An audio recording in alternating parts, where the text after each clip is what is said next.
আসসালামু আলাইকুম। এর আগের ভিডিওটা যারা দেখেছেন জানেন যে আমি 3 দিনের ওয়াটার ফাস্টিং করেছি এবং এই 3 দিনের ওয়াটার ফাস্টিংয়ে আমার বডিতে কী কী হয়েছে, কী কী কেমিক্যাল চেঞ্জ আসছে, কী কী হরমোনাল চেঞ্জ আসছে, কী কী হচ্ছে এই সম্বন্ধে আমি আগে বলেছি এবং আমার যে অভিজ্ঞতা সেইটাও বলেছি। এখন আমি বলবো যে কীভাবে আরম্ভ করবেন। কারণ 24 ঘন্টা হঠাৎ করে আরম্ভ করলেন, 36 ঘন্টা হঠাৎ করে আরম্ভ করলেন, মানে 72 ঘন্টা আরম্ভ করেন, ইম্পসিবল। এইটা আমার বডি অ্যাডজাস্ট হইতে হবে স্টেপ বাই স্টেপ। আমি যে কোনো কিছু বলি যে একটা স্টেপ বাই স্টেপ আমাকে করতে হবে।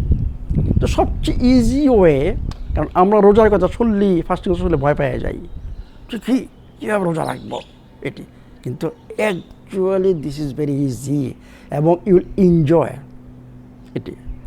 আপনার 12 ঘন্টা থেকে আরম্ভ করুন, রোজাটা 12 ঘন্টা থেকে আরম্ভ করুন। কীভাবে? আমি যদি 7টার সময় খাবার বন্ধ করি, পরের দিন 7টা, কয় ঘন্টা? 12 ঘন্টা। অ্যাকচুয়ালি এইটা আপনার শরীর টেরই পাবেন না, আপনি নিজে টের পাবেন না এটি। এই 12 ঘন্টায় বুঝছেন, আপনার ঘুমের আগে পানি পান করতে পারেন, একটু হট মানে অল্প গরম পানি পান করতে পারেন, বা সকালে উঠে লেবু, বেকিং সোডা এবং একটু কুসুম গরম পানি পান করতে পারেন, তাই না? মানে এই 12 ঘন্টা উঠছেন, মানে আপনার শরীর টেরই পাবে না যে আপনি 12 ঘন্টা অলরেডি না খেয়ে আসছেন। তো এই 12 ঘন্টা শরীরে কী হবে? আপনার গ্লুকোজ থাকবে না ব্লাডে, কি থাকবে? গ্লাইকোজেন এবং ফ্যাট। এই সময় আপনার গ্লাইকোজেন এবং ফ্যাট থেকে আপনার শরীর শক্তি তৈরি করবে। ইনসুলিন পরিমাণের কম, লো ইনসুলিন। কিন্তু আমি রিকমেন্ড করবো না যে সাথে উঠেই কফি পান করুন বা গ্রিন টি পান করুন, মাছা গ্রিন টি ছাড়া অন্যান্য গ্রিন টি পান করুন।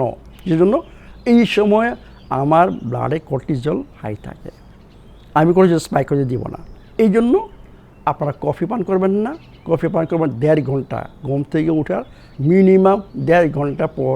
স্টিমুলেটার মানে কফি বা গ্রিন টি যেগুলো কাফিন রয়ে গেছে আপনি পান করতে পারেন। মোবাইল ফোন এগুলো আমাদের কর্টিজল মানে উঠায়। তো মোবাইল ফোন থেকে দূরে থাকবো, কফি থেকে দূরে থাকবো, মানে গ্রিন টি থেকে দূরে থাকবো, ব্ল্যাক টি থেকে দূরে থাকবে, যেগুলো আমার কর্টিজল বাড়ায় এগুলো আমরা দূরে থাকবো। আপনারা এইগুলো করতে পারেন 1.5 ঘন্টা পরে। তাহলে নেক্সট স্টেপ আমি এটা রিকমেন্ড করি। এইটাও সবার জন্য কোনো ব্যাপার না। যদি আপনারা 1 সপ্তাহ 12 ঘন্টা ফাস্টিং করেন, 18 ঘন্টাতে আমি এখন চলে যাব, 16 ঘন্টা, মানে 12 থেকে 16তে চলে যাব। এখন 16 ঘন্টার ফাস্টিং আপনি কখন মনে করেন সেম এক্স্যাক্টলি 7টার সময় আমরা খাবার বন্ধ করলাম। কারণ হচ্ছে আমি সবসময় বলি যে গ্যাসের প্রবলেম থেকে রক্ষা পাওয়ার একমাত্র উপায় হচ্ছে লাস্ট মিল এবং বেডে যাওয়ার একমাত্র 4 ঘন্টা ডিফারেন্স আপনাদের রাখতেই হবে। যে ভালো খাবারও খান এবং খাবার খেয়ে সাথে সাথে বেডে যান, তাহলে কিন্তু আপনার গ্যাসের প্রবলেম সলভ হবে না, গ্যাস হবে। অত্যন্ত ইম্পর্টেন্ট এই 4 ঘন্টা আপনাকে রাখতে হবে। এই জন্য আমি বলি যে 7টার সময় লাস্ট খাবার, 11টার সময় বেড়ে যান। কিন্তু আমিও রেকমেন্ড করি 6টার সময় লাস্ট খাবার, মানে 9টার সময় বেড়ে 10টার সময় ঘুমান। Just the right way, just the best way এটি। তো যাই হোক, আপনাদের বডি অনুসারে কিন্তু আমি বলি 4 ঘন্টার ডিফারেন্স আমাদের রাখতেই হবে। তাহলে আমি 7টার সময় খাবার বন্ধ করি, নেক্সট মর্নিং 12 ঘন্টা আর 4 ঘন্টা আমার দরকার, তাই না? তাহলে 8টা, 9টা, 10টা, 11টার সময় ব্রেকফাস্ট করব। তাহলে কি হইল? আমার 16 ঘন্টা হয়ে গেল। এই 16 ঘন্টার পরিবর্তে কী হচ্ছে? আপনার গ্লাইকোজেনের পরিমাণ কমতেছে, স্টিল এখনও গ্লাইকোজেন রয়ে গেছে, কিন্তু আপনার মেটাবলিজম আনহেলদি যে কার্বোহাইড্রেট মেটাবলিজম সেইটা ট্রান্সফার হচ্ছে আপনার ফ্যাট মেটাবলিজমে। এবং মোস্ট ইম্পর্টেন্ট থিং হচ্ছে এই সময় অটোফেজি অলরেডি স্টার্ট হয়ে গেল। এবং অটোফেজি সম্বন্ধে আমি বলেছি, এখন আমি আর বলবো না। জাস্ট আপনার মনে রাখতে হবে যে অটোফেজি অলরেডি চলতেছে আপনার বডিতে, এটি। তাহলে আমরা 16 ঘন্টার ফাস্টিং করব, এবং এই সময়ে আপনি এই 16 ঘন্টার ফাস্টিংয়ে কী খেতে পারবেন? যে কোনো হার্বাল টি, কফি, ওই যে সকালের লেবু, বেকিং সোডা, নো প্রবলেম, এটি। এবং টারমারিক টি রিকমেন্ড করি একবার লাস্ট, মনে করেন আপনি 10টার দিকে টারমারিক টি খাবেন, মানে 15 ঘন্টার দিকে, যাতে এই যে অটোফেজি স্টার্ট হয়েছে সেটাতে ভঙ্গ না হয়। কারণ টারমারিকতে কী রয়ে গেছে, আপনার রয়ে গেছে হানি, সেটা আপনার নষ্ট করতে পারে, আপনার ভঙ্গ করতে পারে। যে অটোফেজি মাত্র স্টার্ট হলো, 14 ঘন্টা থেকে মাত্র স্টার্ট হচ্ছে, যাতে বন্ধ না হয়। এই জন্য আপনার 10টার দিকে আপনি টারমারিক টি খান, এরপর আপনার কোনো খিদে লাগবে না। দেখবেন টারমারিক টিটা কিন্তু একটা মিল, এর মধ্যে কোকোনাট অয়েল রয়ে গেছে, মধু রয়ে গেছে, এটা কিন্তু প্রচুর একটা মানে আমি বলবো শক্তির জন্য একটা বিরাট একটা তাহলে 16 ঘন্টার ফাস্টিং কিন্তু অ্যাকচুয়ালি যারা 12 ঘন্টার ফাস্টিং এক সপ্তাহ করে আসছেন, 16 ঘন্টার ফাস্টিং ইজি ওয়ে করতে পারবেন। নেক্সটে আমি চলে যাব 20 ঘন্টার ফাস্টিং, 16-20 ঘন্টার ফাস্টিং। 20 ঘন্টার ফাস্টিং কী হবে আপনার বডিতে? আপনার বডিতে মানে গ্লাইকোজেন 0, এখন অটোফেজি এবং বডিতে কেটোন তৈরি হয়ে থাকবে, মানে আপনার ফ্যাটে চলে গেলেন, মানে বডি আপনার কেটোন তৈরি করবে। কেটোন হচ্ছে সবচেয়ে মানে এফেক্টিভ মানে সোর্স, বডি যাতে সহজে শক্তি তৈরি করতে পারে। আপনার ব্রেন ফাংশনের জন্য অ্যাকচুয়ালি বেস্ট হচ্ছে কেটোন। আমরা জানি যে আমাদের ব্রেনের কাজ মানে সুগার বা গ্লুকোজ ছাড়া হয় না, অ্যাকচুয়ালি রাইট। আমাদের বডি ব্রেন ফ্যাট মেটাবলিজ করতে পারে না, কিন্তু ব্রেনের অন্য একটা সোর্স হয়ে গেছে, সেটা হচ্ছে কিটোন। সে ইজি ওয়ে প্রচুর শক্তি সে পাচ্ছে। এতে করে আপনার ব্রেনের মানে শক্তি স্পাইক হবে, কারণ কিটোন তৈরি হচ্ছে। এবং গ্লুকোজও খুব কম, ব্রেনের জন্য গ্লুকোজ দরকার কিন্তু খুব, ওই যে বললাম ফ্যাট একটা গ্লাইসেরল মলিকুল থাকে, সেইটার থেকে আপনার গ্লুকোজ বডি আমাদের তৈরি করে, লিভার তৈরি করে ওই গ্লুকোজ গ্লাইসেরল থাকে। তাহলে আগে মনে করেন 100% আমার ব্রেন ইউজ করতে গ্লুকোজ, এখন কি 5% আমার ব্রেন গ্লুকোজ তৈরি করে, আর 95% কেটোন ইউজ করবে আমার ব্রেন, এটি। তাহলে আমার এখন কি হচ্ছে, নতুন মানে এনার্জির যে সোর্স সেটা চেঞ্জ হয়ে গেল, মানে গ্লাইকোজেন থেকে চলে গেলাম আমি কিটোনে, এবং আমার অটোফেজি চলতেছে। এই সময় আপনি দেখবেন যে আপনার ব্রেনের ফাংশন ভেরি গুড, আপনার ব্রেন ফগ বা আপনার যে ক্লিয়ারিটি, মেন্টাল ক্লিয়ারিটি দেখবেন যে কি ভালো ফিল করেছেন, এটি। তো 20 ঘন্টার ফাস্টিংয়ে অটোফেজি ডিপার হবে, বডি এখন সম্পূর্ণ কেটোন তৈরি করবে, ফ্যাট মারা থাকবে, এবং এই সময়ে মানে হিউম্যান গ্রোথ হরমোন আরম্ভ হয়, স্টিমুলেট, বুঝলেন তো, আপনার মানে গ্রোথ হরমোন তৈরি হচ্ছে, এটি। ইনসুলিন ফিনিশ, ইনসুলিন রেজিস্ট্যান্স আপনার মানে যে ইনসুলিন, ব্লাডে এখন ইনসুলিনের পরিমাণ খুবই কম, মানে বলতে গেলে নাই মনে করেন ইনসুলিন, কারণ যেহেতু গ্লুকোজ নাই, ফর হোয়াট আপনার বডি তৈরি করবে ইনসুলিন। ইনসুলিন কখন তৈরি হয়? যখন ব্লাডে গ্লুকোজ থাকে, গ্লাইকোজেন থাকে, তখন তৈরি হয়, এটি। তো ওই যে বললাম যে 5% গ্লাইসেরল হবে, গ্লুকোজ হবে, ওই জন্য অল্প পরিমাণে আপনার ইনসুলিন থাকবে, এটি। নেক্সট স্টেপ আমরা চলে যাব একদিনের মানে 24 ঘন্টার ফাস্টিংয়ে। আচ্ছা, এর আগে আমি বলি নাই যে 20 ঘন্টার ফাস্টিং কী হবে। আপনার 4 ঘন্টা থাকতেছে খাবার উইন্ডো, মানে 20 ঘন্টা আপনি খাচ্ছেন না কিছুই, মাত্র 4 ঘন্টা আপনি খাচ্ছেন। ওই 4 ঘন্টা আমি রিকমেন্ড করবো মোস্টলি খান ফ্যাট এবং প্রোটিন এবং ফাইবার।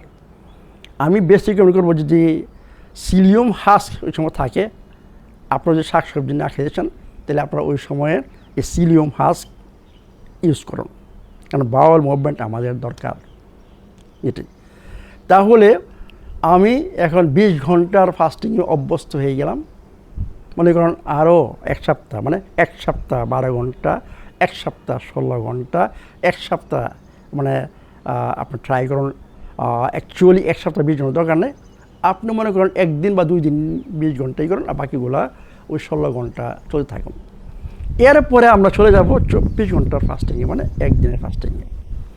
1 দিনের ফাস্টিং, এই প্রসেসগুলো আরও ডিপার হবে, মানে অটোফেজি আরও ডিপার হবে, আপনার ব্রেন ফাংশন আরও চমৎকার হবে, কারণ ব্রেন এখন কেটন আপনার কেটনের পরিমাণ বডিতে আরও বাড়বে টোটালি।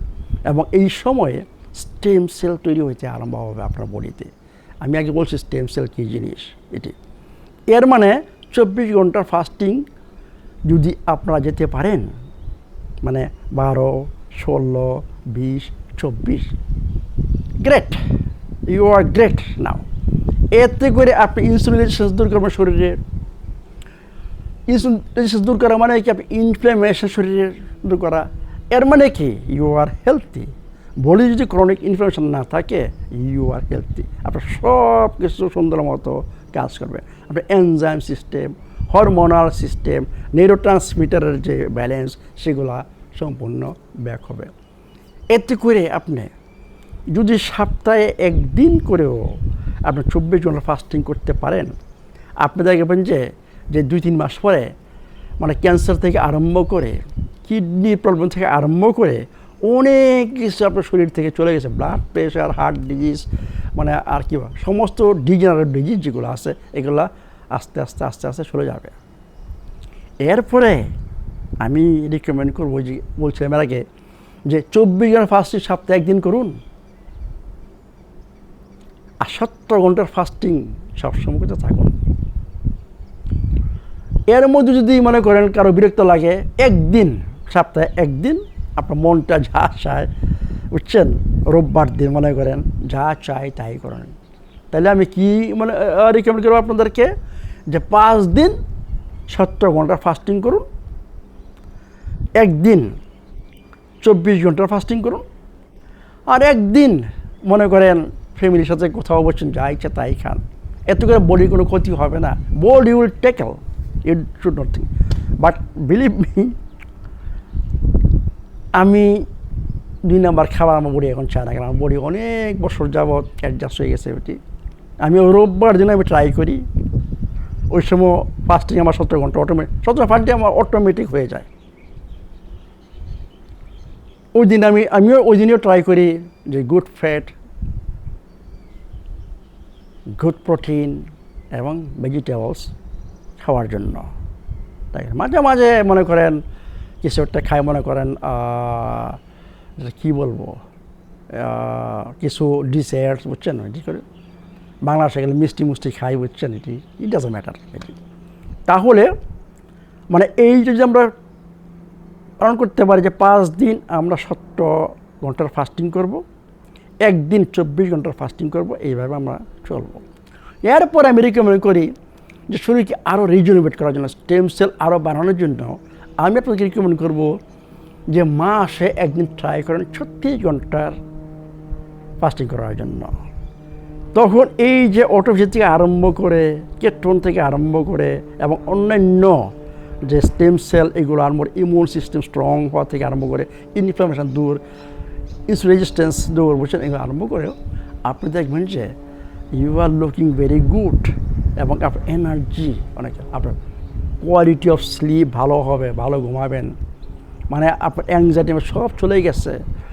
এইটা আমি রিকমেন্ড করি, যাতে পার্কিনসন বা মেন্টাল ডিজিজ যাদের আছে ওদের জন্য অত্যন্ত ইম্পর্টেন্ট। কারণ বডিকে যদি আমি প্রচুর পরিমাণে কেটন সাপ্লাই দিই, আমার ব্রেন যদি কেটন ইউজ করে, তাহলে আমার ব্রেনের যে ওইগুলো জমসে, বুঝছেন, মানে ডিফেক্টেড প্রোটিন, বুঝছেন, আমিলয়েড যেটা বলি আমরা, বুঝছেন, প্লেক্স, ওগুলো সব আস্তে আস্তে দূর হয়ে থাকবে। আর পার্কিনসন থেকে আরম্ভ করে, আলজিমার থেকে আরম্ভ করে, বুঝছেন, আপনার অনেক মেন্টাল ডিজিজ আপনারা দূর করতে পারবেন। মানে এইভাবে ক্যান্সার থেকে আরম্ভ করে, অটোইমিউন ডিজিজ থেকে আরম্ভ করে অনেক প্রবলেম যদি আপনি এইভাবে কন্টিনিউ করেন, আপনার বডিতে এগুলো থাকবে না। কিন্তু কথা হচ্ছে 1 দিন 2 দিন না, this is your new lifestyle. এটাই। তাহলে ট্রাই করুন মাসে 36 ঘন্টা একদিন করার। এরপরে আমি যেটা করলাম, আমি ফার্স্ট করছি মানে 3 দিনের, যে 3 মাসে ট্রাই করেন 72 ঘন্টার ফাস্টিং করার জন্য, ওয়াটার ফাস্টিং করার জন্য, মানে শুধু ওয়াটার। আপনি যদি এইভাবে করে যান 3 মাস পরে 100% গ্যারান্টি আপনি পারবেন ওই 3 দিনের মানে ওয়াটার ফাস্টিং করার জন্য। ওই সময় আপনাকে প্রচুর পরিমাণে পানি, ইলেকট্রোলাইটস দেওয়া, বুঝছেন, একটু হিউম্যান পিঙ্ক সল্ট যেটা আমি করেছি। আমি only water, sparkling water, very good sparkling water, I like Italian water, very good sparkling water, এবং আমি মানে হিউম্যান পিঙ্ক সল্ট যোগ করতাম, এভাবে ভেরি গুড। মানে সেকেন্ডের লাস্ট এবং থার্ডের সকালে একটু খারাপ লাগছিল, এসবকে আপনার জন্য ফিনিশ গো। অ্যাকচুয়ালি যে ক্ষুধা লাগে না, বলি আমরা ক্ষুধা লাগে বা হাঙ্গার, এইটা হচ্ছে সেন্সেশন, মানে বলি তো অভ্যাস হয়ে গেছে, বুঝছেন, আপনাকে বলছেন, কিন্তু অ্যাকচুয়ালি নো। আপনি পারবেন, আপনি যদি যখন হাঙ্গার খুব ভালো ফিল করেন তখন আপনাকে যার পানি, ইলেকট্রোলাইটস দিয়ে পানি খান, কিন্তু আপনি মনে রাখবেন সবার বডি তো এক না, তাই না? Listen to the body. যদি মনে করেন খারাপ ফিল করেন, মানে লাইট হেড করেন, মাথা ঘুরায়, বুঝছেন, পড়ে যাচ্ছেন, অত্যন্ত দুর্বল ফিল করেছেন, স্টপ, নো নিড কন্টিনিউ। আমি সবসময় বলি লিসেন টু ইউর বডি। আপনি যতক্ষণ এনার্জেটিক ফিল করবেন ততক্ষণই রাখেন। শক্তি মনে করেন পাইতেছেন না, মাথা ঘুরাচ্ছে, এইগুলো আছে, স্টপ। এরপরে আরও কন্টিনিউ করেন, যে ইজি যেটা মনে করেন 17 ঘন্টা 16 ঘন্টা, বুঝছেন। এরপরে দেখেন বডি কখন রেডি, যখন বডি রেডি হবে তখনই 24 ঘন্টা, তখনই 36 ঘন্টা, তখনই 3 দিনের ফাস্টিং করবেন। ফাস্টিংয়ের মাধ্যমে this scientifically proven, specially insulin resistance, immune system, body inflammation, এবং মানে সমস্ত mental disease, cancer, autoimmune disease, একমাত্র যদি আমরা বইটা ফলো করেন, খাবারের ইস্টা এবং ভালো পানি যদি বডিকে সাপ্লাই দিতে পারেন, ব্রিথিং যদি ঠিক মতো করতে পারেন, আর ফাস্টিং করেন, আপনার কোনো দরকার হবে না। জাস্ট 3 মাস আপনি দেখেন আপনার বডিতে কী চেঞ্জ আসে। কিন্তু আমি সবসময় বলি, you are what you eat and drink, মানে ন্যাচারাল খাবার এবং খাবারের নিয়ম এবং ভালো পানি যদি সাপ্লাই দেন এবং বডিকে যদি ফিজিক্যালি অ্যাক্টিভ রাখেন, এই ফাস্টিং আপনাকে সমস্ত রোগ থেকে মুক্ত রাখবে। অনেকে প্রশ্ন করতে পারেন, স্যার আমি যদি একদিন 24 ঘন্টা ফাস্টিং করি বা 36 ঘন্টা ফাস্টিং করি বা 3 দিনের ওয়াটার ফাস্টিং করি, আমি কি ব্যায়াম করতে পারবো? হ্যাঁ, হাঁটেন, যদি দরকার হয় একটু সাঁতার কাটেন, কিন্তু নট স্ট্রেনার্স ফিজিক্যাল এক্সারসাইজ, ঘাই মাঠে মাঝে যাবেন, no need stress exercise, no need. কারণ ফিজিক্যাল মানে strenuous physical activity also stress. আপনি নর্মাল হাঁটেন, ভেরি গুড, সাম ইয়োগা করতে পারেন, কিন্তু হার্ড ফিজিক্যাল ওয়ার্ক নো। কারণ ওই সময় বডির অনেক কিছু দরকার হয়, সেটা আপনার বডি পাচ্ছে না, তখন আপনি খারাপ ফিল করবেন, আপনার খারাপ করতে পারেন। তাহলে আরম্ভ করুন কালকের থেকে। যারা এখনও রোজার কথা শুনলেই ভয় লাগে, আপনারা এইভাবে আরম্ভ করুন, দেখবেন ইনশাল্লাহ 3 মাসের মধ্যে আপনারা অনেক দেখবেন আপনার বডি অ্যাকচুয়ালি কিন্তু মানে এটা কি বলবো, বডি ভেরি স্মার্ট। আমি মাঝে মাঝে বলি যে আমি কি মাইন্ড আমাকে কন্ট্রোল করে, মানে ইচ্ছা শক্তি, না আমি মাইন্ডকে কন্ট্রোল করি? Try to do second one. আপনি কন্ট্রোল করেন মাইন্ডকে, মাইন্ড আপনাকে না। যখন আপনি মাইন্ডকে কন্ট্রোল করতে পারবেন, আপনার জন্য সব কিছু ইজি হয়ে যাবে। তাহলে আসুন আরম্ভ করি, দেখি, বিলিভ মি, আপনার অনেক অনেক রোগ থেকে, মারাত্মক রোগ থেকে মুক্ত হবেন। ভালো থাকুন, সুস্থ থাকুন।